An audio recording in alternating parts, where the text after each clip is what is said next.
கர்த்தருடைய வார்த்தைக்கு கடந்து போலாம்.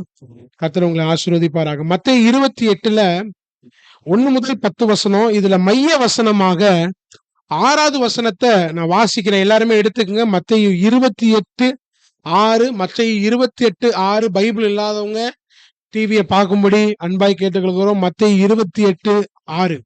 அவர் இங்கே இல்லை, தாம் சொன்னபடியே உயிர் தெழுந்தார்.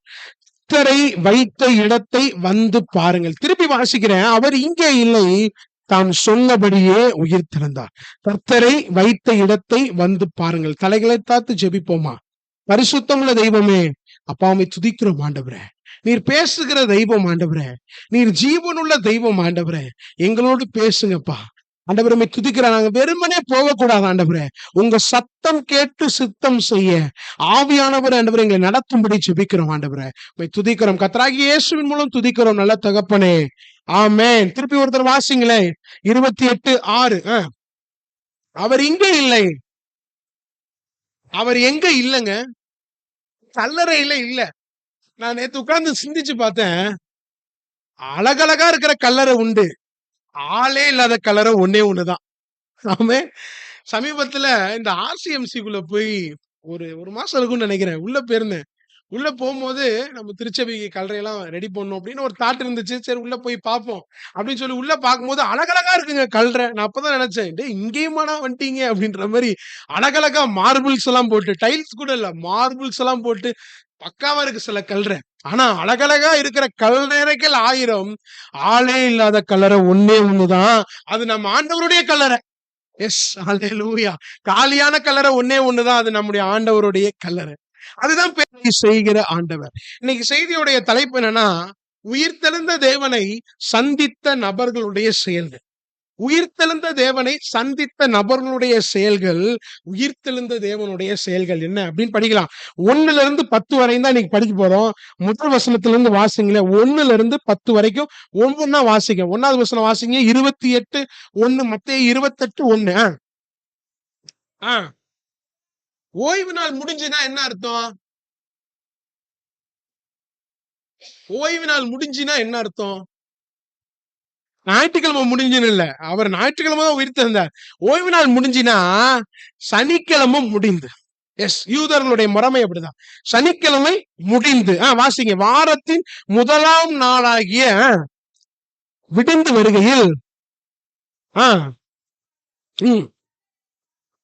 கல்லறைய பார்க்க வராங்க. எஸ், இங்க 3 நபர்களை பாக்குறோங்க. ஸ்திரீகள். யாரு? மகதலேனா மரியாள், சரிங்களா, சலோமே. இது எங்க மார்க்ல வரும். இந்த 3 ஸ்திரீகள் வராங்க. 2வது யாருன்னா தூதர்கள். 3வது யாருன்னா சீஷர்கள். இங்க 3 பேரை தான் பார்ப்போம். தூதனுடைய செயல்பாடை குறிச்சு பாருங்களேன். 2வது வசனத்தை வாசிங்களேன். பூமி மிகவும் அதிர்ச்சா. ஏன் அதிருது? இது 2வது தடவைங்க. பூமி அதிர்றது 2வது தடவை. ஏற்கனவே ஒரு தடவை இயேசு மரிச்சோன்ன திரைச்சீலை மேல இருந்து கீழ் வரைக்கும் கிழிஞ்சிச்சு. 2வது பூமி அதிர்ச்சான். நான் யோசிச்சு பார்த்தேன், இயேசு இறந்தோட ஏன் பூமி அதிருது? இயேசு இறந்தோட ஏன் பூமி அதிருது? அப்ப மாத்திரம் இல்ல, இயேசு உயிர்த்தெழுந்தோனே பூமி அதிருது. என்ன காரணம்? ஏங்க, ஒய்எஸ்ஆர் அப்படின்னு சொல்லி ஒருத்தர் இருந்தார் தெரியுமா? ஆந்திரால. சரிங்களா, ஒய்எஸ்ஆர் இறந்து போயிட்டாராம். இறந்து போனோட அந்த நியூஸ் ஆந்திரா மக்களுக்கு சொல்லும் போது அந்த டேல அந்த செய்தியை கேட்ட 120 பேர் இறந்து போயிட்டான். உண்மையா நடந்தது. நியூஸ் பேப்பர்ல தேடி பாருங்க, இல்ல சர்ச் பண்ணி பாருங்க. அநேகர் முடியாம போயிட்டாங்க. ஒய்எஸ்ஆர் இறந்துட்டாரு அப்படிங்கிற செய்தியை கேட்டோன்னே 120 பேர் அந்த எப்படி சொல்ற அதிர்ச்சியில இறந்து போயிட்டான். இங்க தன்னை சிருஷ்டித்தவர் இறந்துட்டாரு அப்படிங்கறத இதை பிரதிபலிக்க பூமி அதிருதுங்க. அவர் உயிர் தெழுந்தோட மிகவும் அதிர்தான். அந்த வார்த்தை அழகா இருக்கும் பாத்தீங்களா? மிகவும் அதிர்தான். அப்ப அதிர்ச்சு. இப்ப எப்படி அதிர்ச்சான்? மிகவும். நான் யோசிச்சு பார்த்தேன், இயற்கை ரியாக்ட் பண்ணுதுடா. ஆனா இயற்கையால, இறைவனால படைக்கப்பட்டவன் ஒரு ரியாக்ஷன் இல்லாம இருக்கிறான். இயற்கை ரியாக்ட் பண்ணுது, ஆனா இறைவனால படைக்கப்பட்டவன் ஒரு ரியாக்ஷன், அப்படியே அமைதியா இருப்பான். எஸ், கர்த்தர் தான் நம்மளை நடத்தணும். அவர் முந்தி அன்பு கூர்ந்தாரா, நம்ம முந்தி ஜெபம் பண்ணுவோம், முந்தி துதிப்போம். எஸ், இயற்கை ரியாக்ட் பண்ணுது. தன்னை சிருஷ்டித்தவர், அல்லேலூயா, அவர் மரிச்சிட்டாருன்னா அதிருதுங்க.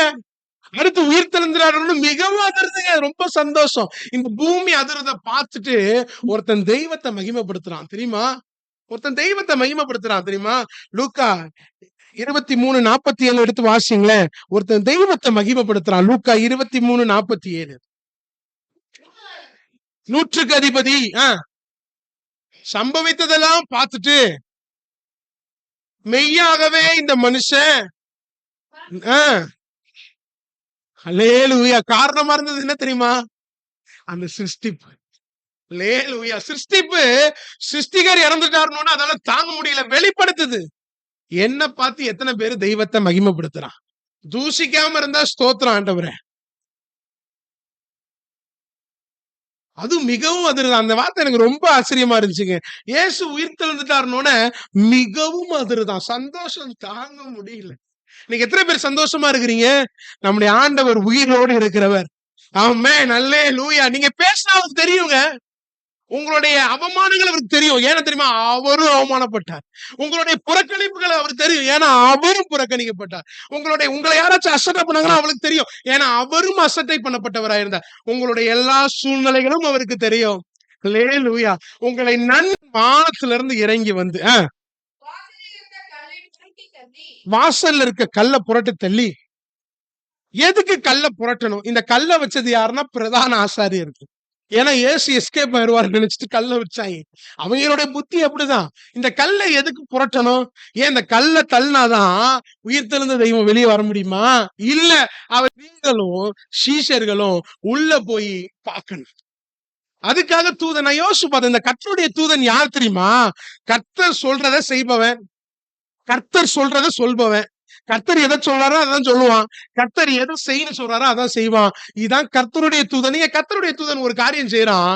கல் வானத்துல இருந்து இறங்கி வரான், கல்ல புரட்டுறான், அது மேல உட்கார்ந்துக்கிறான். வாசிங்க 3வது வசனம். அவனுடைய ரூபம், அவனுடைய ட்ரெஸ் பியூர் ஒயிட்ல இருந்துச்சுன்னு அர்த்தம். 4வது வசனம் வாசிங்க. செயலற்றவர்களா இருந்தாங்க. 5வது வசனம்.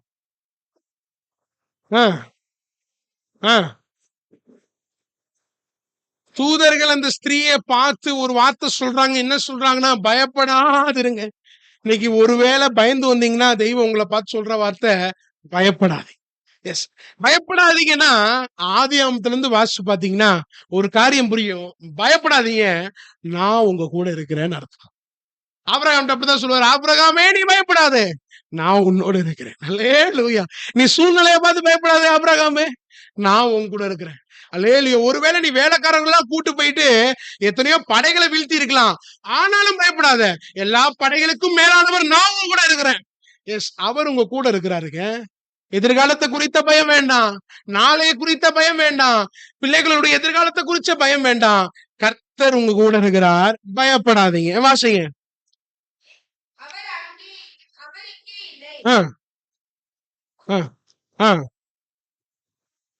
இங்க தூதர்களை குறிச்சு படிக்கும் போது ஒரு பாடத்தை நாம கற்றுக்கொள்கிறோம். என்ன பாடம்னா, கர்த்தர் சொல்றத அவங்க தனியாவே எதுவும் செய்ய மாட்டாங்க. அவங்க சுயமா அதை செய்ய முடியாது. ஏன் தெரியுமா? இயேசு தெய்வம் பிறப்ப போய் அறிவின்னு சொல்லி மெய்ப்பர்களுக்கு சொன்னார். போய் அறிவிச்சுட்டான். இன்று எல்லா ஜனத்துக்கும் மிகுந்த சந்தோஷத்தை உண்டாக்கும் நற்செய்தி என்ன தெரியுமா? கிறிஸ்து இயேசு தாவீதின் ஊர்ல உங்களுக்கு பிறந்திருக்கிறார். யாருக்கு திரும்ப சொன்னாரு? மெய்ப்பரை பார்த்து சொன்னார். அப்ப தெய்வம் சொல்றத செய்யற வேலை யாருடைய வேலை? தூதர்களோட. இந்த தூதர்களை பார்க்கும்போது நமக்கும் ஒரு பாடம். தூதர்கள், கர்த்தருடைய தூதன் கர்த்தருடைய சத்தத்துக்கு அப்படியே கீழ்ப்படிவானா? இந்த கர்த்தருடைய தூதனுக்கு தெய்வத்துடைய வல்லமை தெரியும், தெய்வத்துடைய மகிமை தெரியும், தெய்வத்துடைய மகத்துவம் தெரியும், தெய்வத்துடைய வல்லமை தெரியும். ஆனா தெய்வத்துடைய அன்பு தெரியாது. ஆனா இந்த அன்பை செயல்படுத்தி காட்டினது ஏன்ட்ட நான் எப்படி செயல்படுறேன், கர்த்தருடைய சத்தத்துக்கு நான் எப்படி செவி கொடுக்கிறேன். ஒரு நல்ல பாடங்க. யாருக்கு தெரியாது? தூதர்களுக்கு தெரியாதுங்க. எஸ், அவர்களுக்காக அவர் மரிக்கல, எனக்காக அவர் மரித்தார். விருதா, உங்களுடைய விசுவாசமும் விருதா. 5வது வசனத்துல இருந்து வாசிங்க. அதுக்கு முன்னாடி முதல் வசனத்தை திருப்பி வாசிங்க. முதல் வசனம் 28:1. விடிந்து வருகையில் ஒரு கேள்வி கேட்கிறேன், பதில் நீங்க தான் சொல்லணும். ஸ்திரீகள், அநேக ஸ்திரீகள் இருந்தாங்களா இல்லையா? இயேசு கல்லறைக்கு போறார், லாசருடைய கல்லறைக்கு. இயேசு அந்த குடும்பத்தை ரொம்ப நேசிக்கிறார். இந்த குடும்பத்தை, மரியாள், மார்த்தாள் குடும்பத்தை இயேசு ரொம்ப நேசிக்கிறார். ஆனா அந்த அம்மாலாம் இங்க வரல. அந்த அம்மாக்கு இங்க வரல.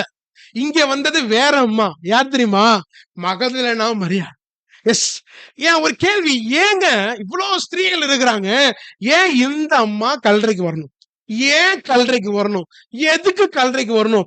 என்ன காரணத்துக்காக கல்லறைக்கு வரணும்? அது எப்பயா? விடிந்து வருகையா.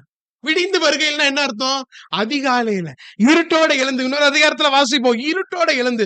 நீங்க எல்லாம் விடிஞ்சா எங்க போவீங்க? கிச்சனுக்கு தான் போவீங்க. இந்த அம்மா எங்க தெரியுமா வருது? கல்லறைக்கு வருது. எஸ். விடிஞ்சா ஆண்டவரே நாங்க கிச்சனுக்கு போவோம், ஒரே அங்க புலம்பல் பாட்டு தான் பாடும். நான் அடிக்கடி சொல்லுவேன், சமைக்க தெரியாதவன் கூட புலம்பலனா நல்லா சமைப்பான்.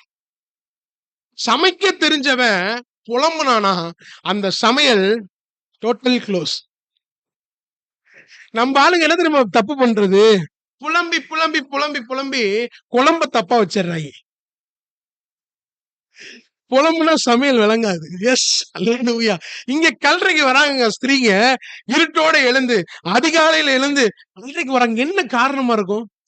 என்ன காரணமா இருக்கும்? சொல்லுங்க பார்க்கலாம். என்ன காரணம் தெரியுமா? மார்க் 16ல 1, 2 வசனத்துல போட்டு எடுத்து வாசிங்க. மார்க் 16, 1, 2.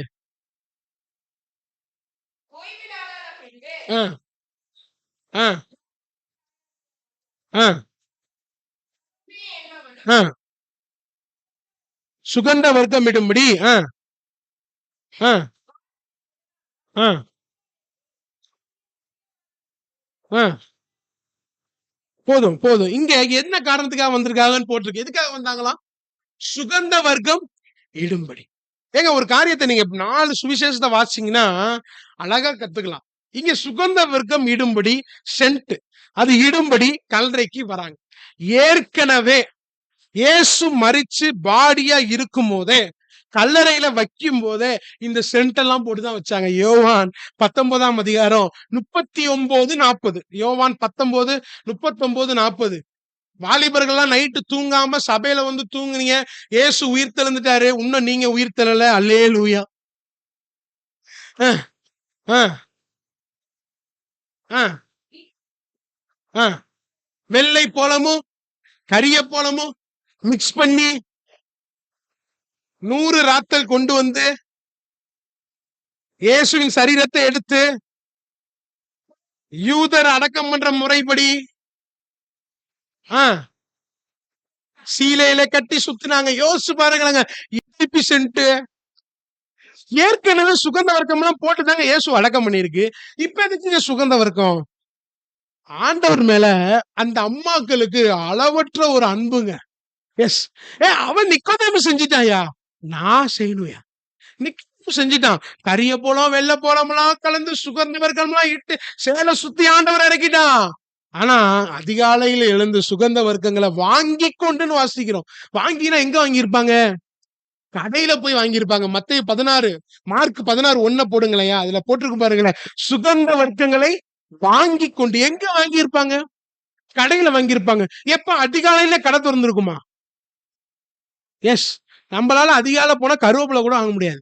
அப்ப சுகந்த வர்க்கம் கடையெல்லாம் காலைல வாங்க முடியுமா? வாய்ப்பே இல்ல. முத நாளே அப்ப ஆயத்தத்தோடு ஆத்துமனேஸ்வரை பார்க்க வராங்க. எஸ். ஆயத்தத்தோடு. நான் யோசிச்சு பார்த்தேன், ஆயத்தத்தோடு வந்த ஸ்திரீகளுக்கு சகலவற்றையும் ஆயத்தம் பண்ணின தெய்வம். என்ன தெரியுமா பண்ணி வச்சாரு? தூதரை பரலோகத்துல வந்து இறக்குனாரு, கல்ல புரட்டினாரு, வழி சொல்றாரு. சகலவற்றையும் ஆயத்தம் பண்ணின தெய்வம் யாருக்கு தெரியுமா? ஆயத்தத்தோடு வந்த ஸ்திரீகளுக்கு. சபைக்கு நீங்க ஆயத்தத்தோட வந்தீங்கன்னா உங்களுக்காக தெய்வம் சகலவற்றையும் ஆயத்தம் பண்ணி வைப்பார். அல்லேலூயா. ஆயத்தம் இல்லாம வந்தீங்கன்னா ஆயத்தம் கிடையாது. ஆயத்தத்தோடு வந்த ஸ்திரீகளுக்காக தெய்வம் ஆயத்தம் பண்ணி வைக்கிறார். நீங்க ஒண்ணு செஞ்சீங்கன்னா அவர் 2 செய்வாருங்க. நீ ஏன் ஒண்ணு செஞ்சீங்கன்னா நான் எவ்வளவு செய்வேன். இதான் தெய்வம். எஸ். தெய்வம் செய்வார். அடுத்து வாசிங்களேன். 2வது வசனம் மத்தேயு 28, 4ல இருந்து வாசிங்க. 4, 4, 4. திடுக்கிட்டு செத்தவர்கள் போல் ஆனார்கள். இங்க நான் இங்க மகதலேனா மரியாளுடைய பண்புகள் எல்லாம் சொல்றேன். நீங்க மனசுல வச்சுக்குங்க. பேனா இருந்துச்சுன்னா எழுதி வச்சுக்குங்க. வீட்டுல போய் வாசிச்சு பாருங்க. மகதலேனா மரியாளை போல ஒரு தாட் உங்களுக்கு வரும். ஐயா நான் இந்த அம்மா மாதிரி இருக்கணும் ஐயான்னு உங்களுக்கு ஒரு தாட் வரும். முதல் காரியம் என்ன தெரியுமா? ஆயத்தத்தோடு ஆத்தும நேசரை பார்க்க வர ஒரு அளவற்ற ஒரு அன்பு கர்த்தர் மேல. அப்ப இந்த அன்புக்கு என்ன காரணமா இருந்திருக்கும்? மகதலேனா மரியாள் இந்த அளவற்ற அன்புக்கு என்ன காரணம்? ஒரே காரணம் தான். என்ன தெரியுமா? 7 பிசாசு இருந்துச்சு அந்த அம்மாட்ட. மகதலேனா மரியாள்கிட்ட எத்தனை பிசாசா? ஒரு பிசாசே கஷ்டம் ஆண்டவரே. எத்தனை பிசாசா? 7 பிசாசு. இந்த 7 பிசாசுட்ட இருந்து யார் விடுதலை கொடுத்தானா? விடுதலை நாயகன் விடுதலை கொடுத்துட்டார். நான் யோசிச்சு பார்த்தேன். விடுதலை கொடுத்த கர்த்தர்ட்ட நன்மையை பெற்றுக்கொண்ட ஸ்திரீயால சும்மா இருக்க முடியலங்க. கர்த்தர் எனக்கு நன்மை செஞ்சிருக்கிறாரா இல்லையா? எத்தனை பேர் மகதலேனா மரியாள் மாதிரி இருக்கிறோம்? நீங்க செய்யணும், ஆனா நாங்க செய்ய மாட்டோம். கர்த்தர் செய்யணும், ஆனா நாங்க செய்ய மாட்டோம். மகதலேனா மரியாளு விடுவிச்சு ஆண்டவரை ஆராதிக்கும்படி வந்துட்டான். வாசிங்க 5ல இருந்து அப்படியே வாசிங்க.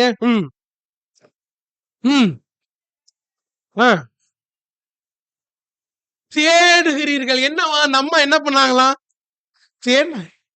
தேடுதல் 2ஆ பிரிக்கலாம். ஒண்ணு ஆன்மீக தேடுதல், இன்னொன்னு பூலோக தேடுதல். ஆன்மீக தேடுதல், இன்னொன்னு பூலோக தேடுதல். அது என்ன பூலோக தேடுதல்? பூமிக்குரிய காரியத்துக்காக கர்த்தரை தேடுறது. ஆனா இந்த ஸ்திரீக, இந்த மகதலேனா மரியாள் தேவனை தேடி வந்தா. வித்தியாசம் இருக்கு. தேவனை தேடி வந்தா. அவன் வரணும்னு அவசியம் கிடையாது. தெய்வம் உயிரோடு இருக்கும்போது சொன்னாரா நீ வந்து எங்க சுகந்த வர்க்கம் விடுன்னு? ஒண்ணுமே சொல்லல. ஆசையா அன்பா அவன் என்ன செய்யறா? ஆத்தும நேசரை தேடி வரான். கர்த்தரை தேடுகிறவர்களுக்கோ வசனம் நல்லா நமக்கு தெரியும். யாருக்கு நன்மை குறைவுபடாதான்? அப்ப மாத்தி சொல்லுங்களேன். கர்த்தரை தேடாதவனுக்கு ஒரு நன்மையுமே கிடைக்காது. கர்த்தரை தேடுகிறவனுக்கு ஒரு நன்மையும் குறைவுபடாதுன்னா அதுக்கு ஆப்போசிட்டா சொன்னோம்னா கர்த்தரை தேடாதவனுக்கு ஒரு நன்மையும். இப்ப பிராக்டிகலா பேசலாமே. இப்ப பிராக்டிகலா நீங்க பாருங்க. கர்த்தரை தேடுதல்னா என்னங்க? அதுக்கு ஆக்டிவிட்டிஸ் எப்படி கண்டுபிடிக்கலாம்? இந்த மனுஷன் கர்த்தரை தேடுறாங்கிறதுக்கு சில ஆக்டிவிட்டிஸ் எப்படி கண்டுபிடிக்கலாம்? நான் நேத்து உட்கார்ந்து கற்பனை பண்ணி பார்த்தேன். கர்த்தரை தேடுறதுக்குன்னா அது ஒரு ஆக்டிவிட்டிஸ் காட்டுங்க. இவன் கர்த்தரை தேடுறான்னு எப்படி கண்டுபிடிக்கலாம்?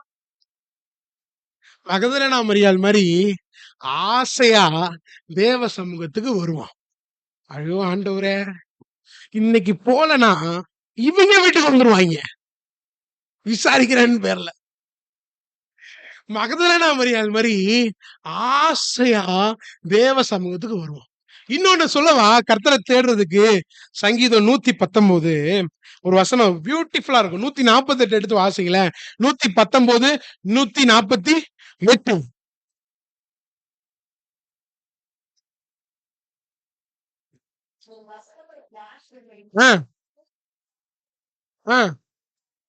உமது வசனத்தை தியானிக்கும்படி நான் அலாரம் 4 மணிக்கு வச்சேன். ஆனா 3 மணிக்கே எந்திரிச்சிட்டேன். இத வசனத்தை தியானிக்கும் போது என்னுடைய மனசுல ஒரு எண்ணம். எங்களுடைய வீட்டுல இந்த அனுபவம் நடக்கும். 5 மணிக்கு அலாரம் வச்சிருவாங்க. சரிங்களா? 5 மணிக்கு அலாரம் வச்சிருவாங்க. ஆனா இந்த அலாரம் எதுக்கு? அந்த அலாரத்தை 5 மணிக்கு வைக்கிறது இல்ல. 5க்கு அடிக்கும், 5:05க்கு அடிக்கும், 5:10க்கு அடிக்கும், 5:15க்கு அடிக்கும், 5:20க்கு அடிக்கும். இந்த அலாரம் வச்சவன் தூங்கிட்டு இருப்பான். ஆனா நான் எழுந்துருவேன். இங்க தாவீது எழுதுறாரு, குறித்த ஜாமங்களுக்கு முன்பே உமது வசனத்தை தியானிக்கும்படி விழிச்சுக்குவானா. அல்லேலூயா. எஸ். என்னுடைய மனைவியை தான் சொன்னேன், வேற யாரையும் சொல்லல. குறித்த ஜாமங்களுக்கு முன்பே. எவ்வளவு சார்? 4 மணிக்கு அலாரம் வச்சிருக்கிறாரு. ஆனா 3 மணிக்கு எந்திரிச்சிட்டாரு. கர்த்தருடைய வார்த்தையை தியானிக்கணும். வேலை ரொம்ப அதிகங்க. அப்ப எவ்வளவு ஆசை? எத்தனை பேருக்கு இந்த ஆசை இருக்கு? ஆண்டவரே, வாரத்துக்கு ஒரு முறை நான் வேதாகமத்தை தூக்கிட்டு வர்றதே சிரமம். குறித்த ஜாமங்களுக்கு முன்னே எப்படி? தாவீது. அடுத்து மேல் வசனத்தை வாசிங்களேன். 147 எப்ப எழுந்தான்? அதிகாலையில எழுந்து. அதிகாலைன்னா என்ன? வாலிபர்கள் சொல்லும்படி அன்பாய் கேட்டுக்கொள்கிறேன். அதிகாலை என்றால் என்ன? நீங்க ஏதாச்சும் 7 சொன்னீங்க. இங்க 9:30 சொல்றான். உங்களுக்கு நாளை இங்க எத்தனை மணி? 3 மணியா? இல்ல அதிகாலை. உங்களுக்கு அதிகாலை என்ன? அதெல்லாம் கேட்டா அது உண்மைதான். எப்பயுமே நம்முடைய பசங்க சொன்னபடிதான் செய்வார்கள். நேத்து ஒருத்தனை பேசிட்டு இருந்தேன். நேத்து சாயந்தரம் வந்து இந்த நம்ம சவுண்ட் சிஸ்டம்லாம் பார்க்கலான்ற போது ஃபோன் அடிச்சேன். ஃபோன் அடிச்சோன்னே நம்ம பையன் ஒருத்தன் வந்தான். என்னடா அப்படின்னு சாப்பிட்டியான்னு கேட்டேன். இல்ல இனிமே தான் சாப்பிடணும் அப்படின்னா. சாப்பிடலையா? எப்ப மத்தியானம் சாப்பாடு சாப்பிடல? இல்ல காலைல சாப்பாடும் சாப்பிடல. ஓ அப்படியா? அப்ப ஏன்டா சாப்பிடாம இருக்கிறேன்? இல்ல நீ ஃபோன் அடிச்சு தான் என்னை எழுப்பிட்ட. எத்தனை மணிக்கு தெரியுமா? 4 மணிக்கு.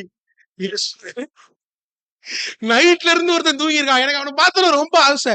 ஏசப்பா இவன் ரொம்ப உங்களுக்கு பிரியமா இருக்கிறான். நான் எதுக்கு இவனுக்கு இவ்வளவு நித்திரை தரீங்க? எனக்கு நித்திரையே வர மாட்டேங்குது ஆண்டவரே. எப்படி தூங்குறாங்க இவ்வளவு சந்தோஷமா? நைட்டு வரைக்கும் யோசிச்சுட்டு இருந்தேன். இவனால எப்படி இப்படி தூங்க முடியுது கவலையெல்லாம் இல்லாம? எஸ், அவங்க பெற்றோரை தான் ஆசீர்வதிக்கணும். எஸ், ஆமென், அல்லேலூயா. இங்க அதிகாலையில எழுந்தான். எப்படியா? அதிகாலையில எழுந்து. ஏன் தெரியுமா? அதிகாலையில எழுந்து ஆத்துமனேஸ்வரோடு உறவாட. வாசிங்க இந்த வசனத்தை 147 வாசிங்கள. அதிகாலையில நான் எழுந்து சத்தமிட்டேன். இங்க ஒரு அதிபதியை குறிச்சு, அமெரிக்கால அதிபதியா இருந்தார், ஜனாதிபதி. அவருடைய பேர் மறந்துட்டேன். அவரை குறிச்சு ஒரு சம்பவம் நான் கேள்விப்பட்டிருக்கிறேன். என்னன்னா, அவர் பொதுவாவே அவருக்கு காலையில எழுந்து ஜெபிக்கிற பழக்கம் அவருக்கு உண்டு. பேர் ஞாபகம் இருக்குதா? Abraham Lincoln. லிங்கனா? Abraham Lincoln. ஓகே. காலையில எழுந்து ஜெபிக்கிற பழக்கம் சரிங்களா அவருக்கு உண்டு. அவருக்கு ஏன்னா 5 மணிக்கு மேல ஓவர் பிஸி ஆயிருவாரு. ஏன்னா 5ல இருந்து நைட்டு வரைக்கும் ஆட்களை பார்த்துக்கிட்டே இருப்பாராம். அப்ப ஒரு நாள் வந்து அப்பாயின்மெண்ட்டை தப்பி 4:45 5 4:30க்கெல்லாம் கொடுத்துட்டாரு போல இருக்கு. இங்க நம்பால என்னன்னா வரவன் வந்து கொஞ்சம் 1/4 மணி நேரத்துக்கு முன்னாடியே வந்தாச்சு. 1/4 மணி நேரத்துக்கு முன்னாடியே வெளியில வெயிட் பண்ணிருக்கிறாரு. அவர் ரூமுக்கு வெளியில உள்ள சத்தம் கேட்டுட்டு இருக்கு. இவருக்கு ஒரே வெளியில இருக்கவருக்கு ஒரே சிந்தனை, என்னன்னா நமக்கு முன்னாடிக்கு யாருக்கு அப்பாயின்மெண்ட் கொடுத்துருக்காரு? இந்த மனுஷன் தூங்குவானா இல்லையா? யாருக்கு அப்பாயின்மெண்ட் கொடுத்துருக்காருன்னு அவருக்கு சிந்தனை. ஒரு 5 மணி ஆனோடனே எஸ் கம்மிங் அப்படின்னு கூப்பிட்டுருக்காரு. அவர் வரல, வாசல்ல நின்றுருக்காரு. ஏன்னா வெளியில உள்ள இருந்து ஒரு ஆளு வெளியில போனாதானே வர முடியும். அமைதியா நின்றுருக்காரு. ஐயா வாங்க திருப்பி கூப்பிட்டுருக்காரு. சந்தேகத்தோட உள்ள போய் பார்த்தா உள்ள தேடுறாரு. இங்கயா பேசிட்டு இருந்தாரு, யாரையும் காணோம். என்னங்க தேடுறீங்க? இல்ல இவ்வளவு நேரம் யார்கிட்டயும் பேசிட்டு இருந்தீங்க. அப்ப அவர் சொன்னாராம், ஐயா நான் 4ல இருந்து 5 மணி வரையும் ஜெபிக்கிற பழக்கம் எனக்கு இருக்குயா. இந்த ஆபிரகாம் நீங்க யார் தெரியுமா? அவனுடைய பெற்றோர் யார் தெரியுமா? அவனுடைய அப்பா என்ன வேலை செஞ்சதா தெரியுமா? என்ன வேலை? புழுதியில இருக்கிறவன கோபுரத்துல உயர்த்துகிற ஆண்டவன். என்ன தெரியுமா காரணம்? கர்த்தரை தேடுகிறவர்களுக்கு ஒரு நன்மையும் குறைவுடாது. நீங்க கர்த்தரை தேடணும், ரொம்ப முக்கியம். அந்த ஆபிரகாம் நீங்க சொன்னாராம் 4ல இருந்து 5 மணி. யோசிச்சு பாருங்களேங்க, 4ல இருந்து 5 மணி வரையும் நீங்க கர்த்தருடைய சமூகத்துல. எனக்கு ஒரு சிந்தனை இப்ப நான் வாசிக்கிறேன். ஆண்டவரே இந்த நேரமெல்லாம் நம்ம பார்க்கவே முடிய மாட்டேங்குது ஆண்டவரே. இந்த நேரம் கர்த்தருடைய சமூகத்துல உரையாடினா, ஆண்டவருடைய சமூகத்துல உறவானா, அந்த நேரத்துல ஒரு சத்தம் இருக்காது. கரெக்டா இல்லையா? அந்த நேரத்துல ஒரு சத்தம் இருக்காது. குப்பைக்காரன் வரமாட்டான் விசில் அடிச்சுட்டு, வேற பால்காரன் வரமாட்டான், அடுத்து மோட்டர் சத்தம் கேட்காது, எந்த சத்தமும் கேட்காது. 5 மணிக்கு மேல தாண்டிட்டா பாத்திர சத்தம் கேட்கும். ஏன்னா வந்து அது வந்து கிச்சன்ல பாத்திரத்தை உருட்டிட்டு இருப்பாங்க. ஆள்ல தூங்கிட்டா இருக்கிற, இரு பாத்திரத்தை உருட்டுறேன், பல சத்தங்கள் கேட்கும். ஆனா இந்த 4 மணில இருந்து 5 மணி வரைக்கும் ஒரு சத்தமும் கேட்காது. கடவுளுடைய சத்தத்தை கேட்கலாம். எஸ், அதனாலதான் வேதத்துல வாசிப்போம், அதிகாலையில தேடுகிறவன் என்ன பாப்பானா. ஏன்னா மத்த நேரம் பார்க்க விட மாட்டாங்க சுத்தி உள்ளவங்க. அதிகாலையில கர்த்தரை தேடுறவர்களுக்கு ஒரு நன்மையும் குறைபடாது. கர்த்தரை தேடின ஸ்திரீங்க இந்த மகதலேனா மரியாள். கர்த்தரை தேடின ஸ்திரீ. இன்னைக்கு எத்தனை பேருக்கு மகதலேனா மரியாளை பார்க்க ஆசையா இல்ல? பார்க்க முடியாது. ஆனா அந்த அம்மாட்ட இருக்க கேரக்டர்ஸ் எல்லாம் எனக்கு வேணும். எஸ், வாசிங்க, திருப்பி வாசிங்க, 6வது வசனம் வாசிங்க. 6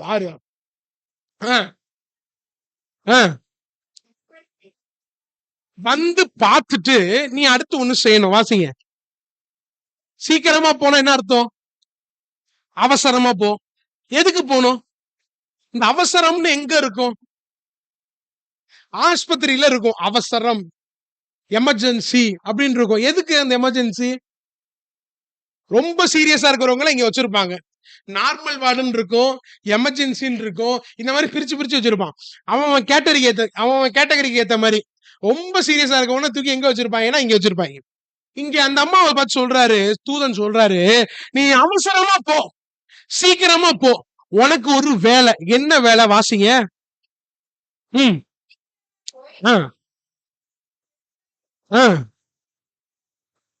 இங்க தெய்வம் ஒரு வேலையை கொடுக்கிறார். யாருக்கு தெரியுமா வேலை? மகதலேனா மரியாளுக்கு வேலை. அந்த மகதலேனா மரியாள் யாரு தெரியுமா? அளவற்று நேசிச்சவர். கர்த்தர் எப்பயுமே தன்னை நேசித்தவர்களுக்கு பொறுப்பு கொடுப்பாரு. அதனாலதான் பேதுருவை பார்த்து கேட்டாரு, நீ என்ன நேசிக்கிறியா? ஆண்டவரே உங்களை நேசிக்கிறேன் ஆண்டவரே, என் ஆட்டுக்குட்டிகளை மெய்ப்பாயாக. நீ என்ன நேசிக்கிறியா? ஆண்டவரே நான் உங்களை நேசிக்கிறேன் ஆண்டவரே, என் ஆடுகளை மெய்ப்பாயாக. நீ என்ன நேசிக்கிறியா? ரொம்ப அப்செட் ஆயிட்டாரு. ஏன்னா இவர் ஆளு பல லூட்டி கொடுத்தவராச்சே. ரொம்ப அப்செட் ஆன சொல்லிட்டாரு, நான் நேசிக்கிறேனா இல்லையான்னு உங்களுக்கு தெரியும். உடனே ஆண்டவர் சொல்றாரு, என் ஆடுகளை மெய்ப்பாயாக. யாரெல்லாம் ரொம்ப நேசிக்கிறீங்களோ உங்களெல்லாம் பொறுப்பு கொடுத்து தெய்வம் அழகு பார்ப்பாரு. எஸ், லேலூயா. ஊழியத்தை கொடுத்து தெய்வம் அழகு பார்ப்பாரு. யாருக்கு தெரியுமா? கர்த்தரை நேசிக்கிறவங்களுக்கு. நேசிக்காதவனுக்கு கொடுத்து பிரயோஜனம் இல்லை. ஏன் தெரியுமா? அவனுக்கு கனாகாதமே தெரியாது. ஆனா நேசிக்கிறவனுக்கு கொடுத்தா நேசரோடு நேசமா ஊழியம் செய்வான். ஆமென், அல்லேலூயா. 6வது வசனத்தை 7, 8 வாசிங்க.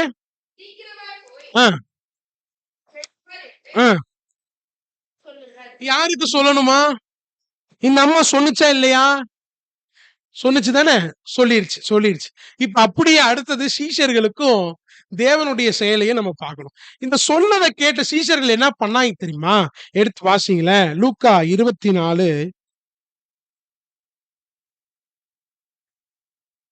11 நினைக்கிறேன். வாசிங்க.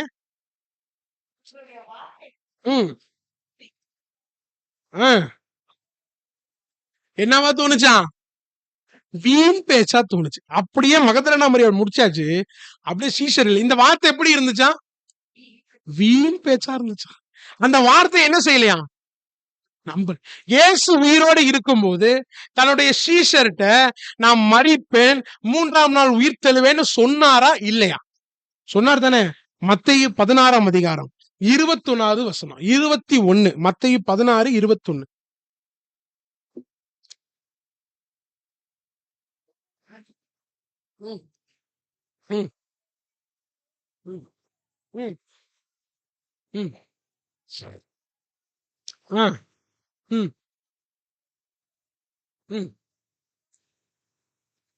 சொன்னார் இல்ல, ஒரு பைய கல்லறைக்கு வந்து நின்னானா? கலிலியாவுக்கு போவேன்னு சொன்னாரு. ஒரு பைய கலிலியாவுக்கு போனானா? எல்லாம் ரூமுக்கு மாடியில கதவை சாத்திட்டு வெளியில போனா யூதர்கள் நம்மையும் க்ளோஸ் பண்ணிடுவாங்கன்னு வீட்டுக்குள்ள இருக்கிறாங்க. இயேசு சொல்லி இருக்கிறாரு இல்லங்க, போயிருக்கணும்ல. கூட இருக்கும் போதுதான் அவரை தெரிஞ்சுக்கல, அவர் வார்த்தையை புரிஞ்சுக்கல. இப்பயாச்சும் போயிருக்கலாம்ல, இப்பயும் போல. ஆனா இப்படிப்பட்ட சீஷர்களை தெய்வம் எப்படி தெரியுமா நடத்துறாரு? 9-10 வாசிங்க. மத்தேயு 28, 9, 10. பியூட்டிஃபுல்லா இருக்கும். எல்லாருமே இந்த வசனத்தை பாருங்க. மத்தேயு 28, 9, 10. யாருன்னா மகதலேனா மரியாள் அறிவிக்க போகிற போது இயேசு யாரை பார்த்து வாழ்கன்னு சொல்றாரு? மகதலேனா மரியாளை பார்த்து வாழ்க சொல்றாரு. இந்த மகதலேனா மரியாளை பார்த்து ஏங்க கொஞ்சம் கற்பனை பண்ணி பாருங்களேன். நம்ம ஏரியாவுக்கு அரசியல்வாதி வந்தா யாரு வாழ்கன்னு கத்துவா? ஐயா வாழ்கம்மா. யாரு கத்துவா? தொண்டர்கள் தலைவர்களை பார்த்து கத்துவாங்க. தலைவர்கள் தொண்டர்களை வாழ்கன்னு சொல்லி பார்த்திருக்கிறீங்களா? பார்க்கவே முடியாது. ஆனா இந்த தலைவர் தன்னை தேடி வந்த ஸ்திரீயை பார்த்து அம்மா வாழ்கம்மா அப்படின்னு. வாழ்கன்னு என்ன தெரியுமா அர்த்தம்? நீ ரொம்ப நாள் வாழணுமா? பிளஸிங், ஆசீர்வதிக்கிற ஆண்டவர். தன்னை தேடி வந்த ஸ்திரீயை ஆசீர்வதிக்கிற ஆண்டவர், பொறுப்பு கொடுக்கிற ஆண்டவர், ஆயத்தத்தோடு வந்த ஸ்திரீக்கு சகலவற்றையும் ஆயத்தம் பண்ணின ஆண்டவர். என்ன தெரியுமா சொல்றாரு? சீஷர்கிட்ட போன் தூதன் சொன்னா, ஆனா தெய்வம் என்ன தெரியுமா சொல்றாரு? வாசிங்க, 10வது வாசிங்க, 9 வாசிங்க. 9. இயேசு தாமே அவர்களுக்கு எதிர்பட்டு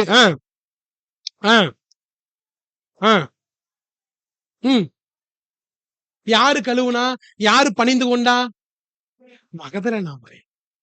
ஆண்டவரை நேசிக்கிறவனுக்கு அவரை துதிக்காம வொர்ஷிப் பண்ணாம இருக்கவே முடியாது. ஆதாரத்துக்கு ஒரு வசனம் சொல்றேன். 119, 164 எடுத்து வாசிங்க. 119, 164. ஆ, இந்த தாவீது வெட்டியா இருக்கிற தாவீது எத்தனை தடவை துதிக்கிறாராம்? ஏங்க ராஜா சொல்றாருங்க, ஒரு நாள்ல எத்தனை முறை? வாரத்துக்கு ஒரு முறை துதிக்கிறதுக்கே ரொம்ப கஷ்டமா இருக்குது ஏசப்பா. ஒரு நாள்ல 7 முறைனா வாரத்துக்கு 7 இன்டு 7 49 வருஷத்துக்கு துதிச்சுக்கிட்டே இருக்கிறேன். கர்த்தரை நேசிக்கிறவனால அவரை துதிக்காம இருக்க முடியாதுங்க. இன்னைக்கு அநேகர் துதிக்காத காரணம் என்ன தெரியுமா? தெய்வத்தை நேசிக்கல. எஸ். கர்த்தரை நேசிச்சு பாருங்க, துதி தன்னால வரும். கர்த்தரை நேசிச்சு பாருங்க, நீங்க தன்னால ஆராதிப்பீங்க.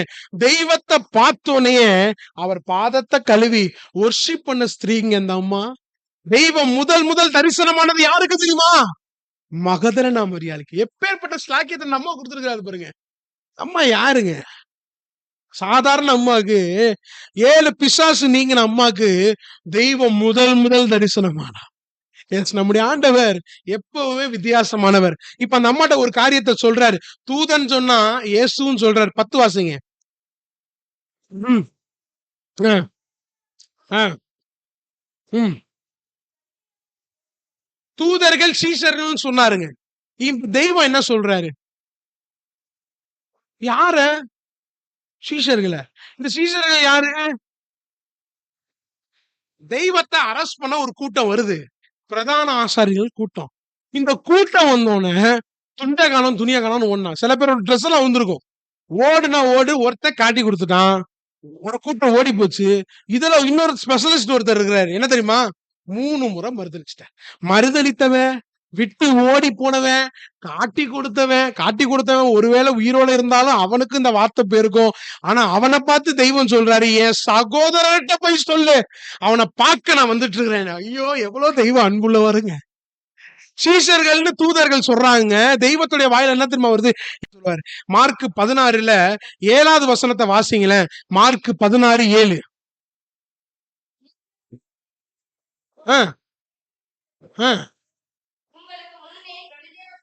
பேதுரு சீசனா இல்லையா? சீசன் தானே. பேதுரு மூப்பரா? பேதுரு சீசன் தான். ஏன் சீசர் இடத்திற்கும் பேதுரு இடத்திற்கும் அனுப்புறாரு? ஏங்க அனுப்புறாரு? சீசன்னாலே அதுல பேதுரு தானே இருக்கிறாப்ல. ஏன் தனியா பேரை போட்டு அனுப்புறாரு? இந்த பேதுரு 3 முறை மறுதளிச்சுட்டு மிகவும் அழுதுட்டு இருக்கிறான்டா. அவன்கிட்ட போய் சொல்லு, நான் உயிர் தெழுந்துட்டேன், உன்னை பார்க்க வரேன். Special invitation. நீங்க உங்க பிள்ளை கல்யாணம் வச்சிருக்கீங்க, ஒருத்தருக்கு போய் ஸ்பெஷலா இன்விடேஷன் வச்சிருக்கீங்க.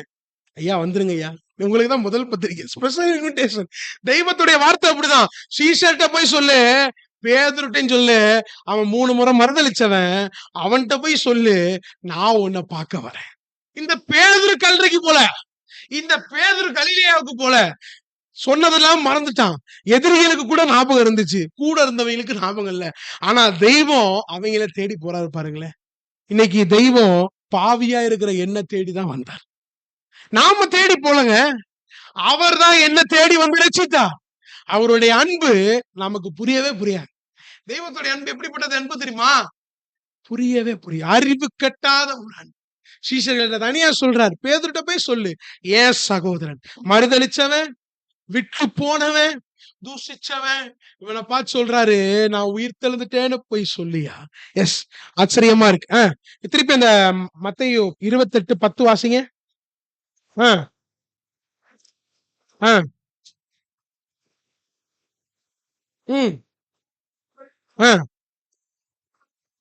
யார பாப்பாங்களா?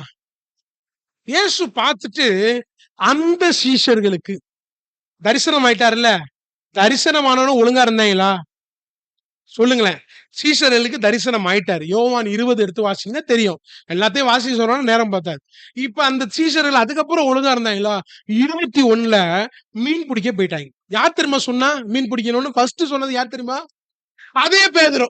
ஏன் நான் நினைச்சேன், உன்னை தனியா ஸ்பெஷல் இன்விடேஷன் எல்லாம் போட்டு அனுப்பியிருக்கிறாரு. தரிசனமும் ஆயிட்டாரு.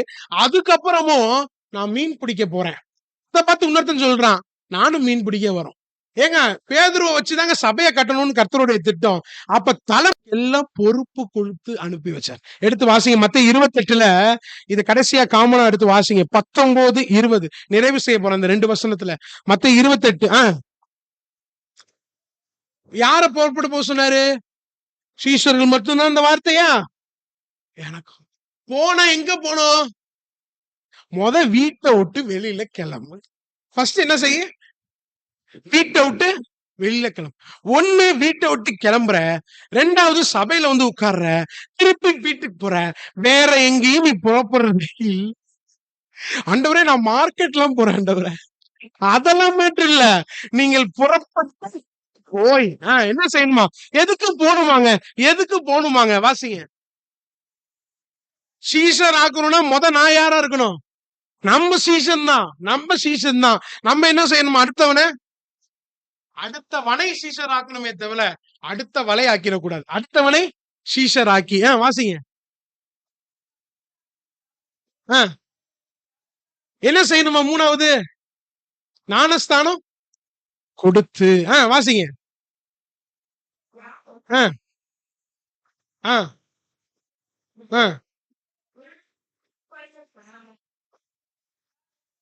எனக்கு ரொம்ப ஆச்சரியமா இருந்துச்சுங்க. எவ்வளவு பெரிய பொறுப்பு யாரு கொடுக்கிறாரு தெரியுமா? நம்முடைய சீஷர். அவன் யார் தெரியுமா? ஐயோ சொல்ல முடியலங்க.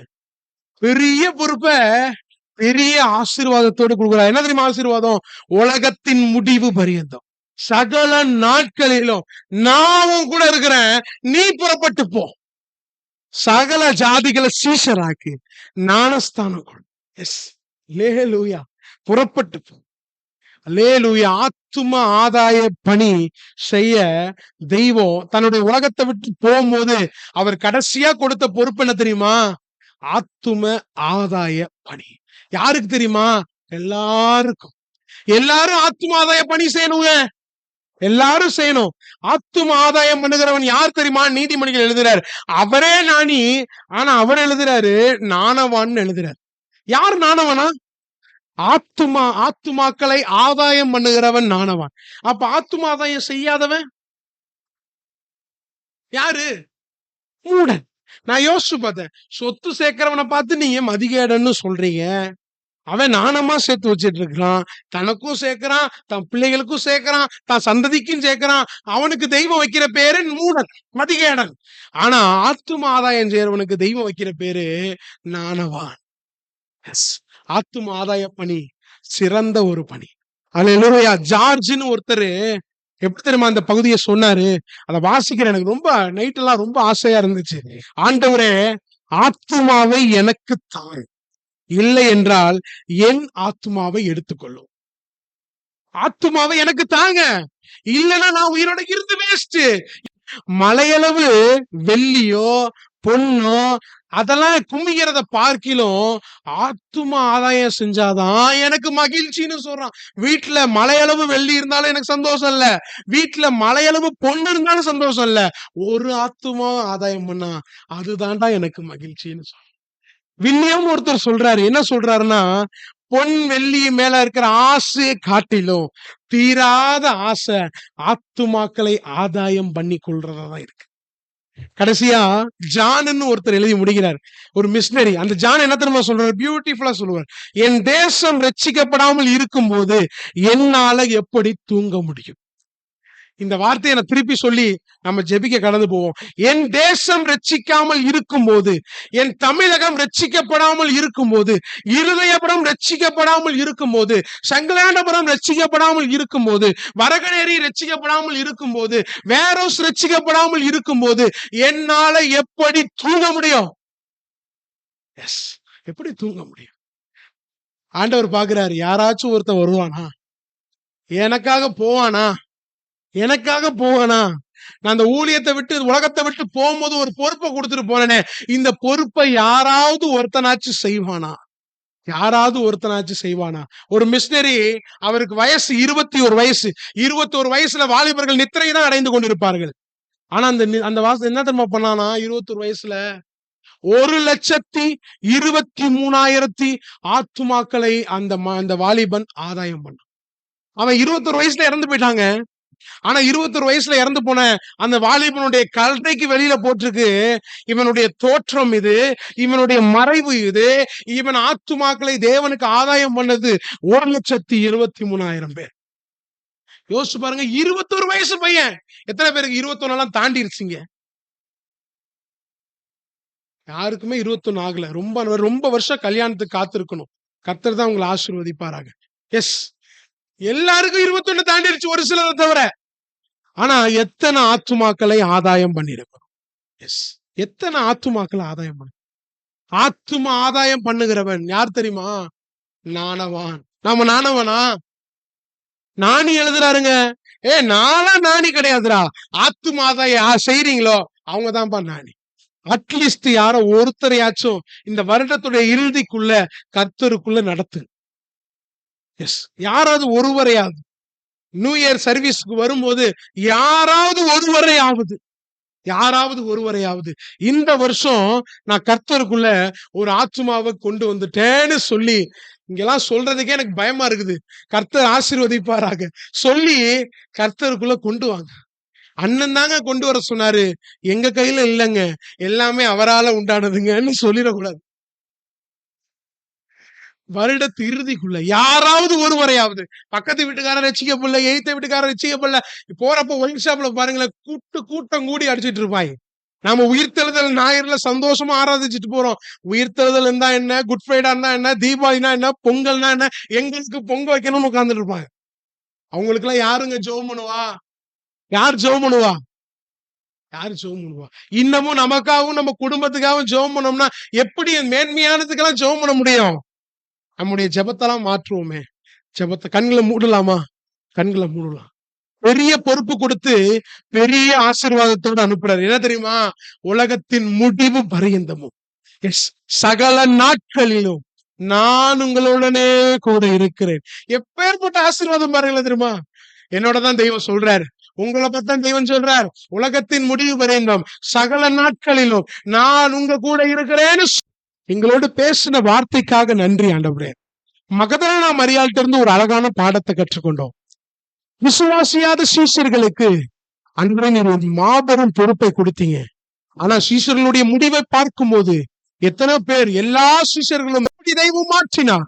எவ்வளவு பெரிய ஆசீர்வாதம் பார்த்தீங்களா? இன்னைக்கு நம்முடைய வாழ்க்கையில கர்த்தருக்காக ஊழியம் செய்வோமா?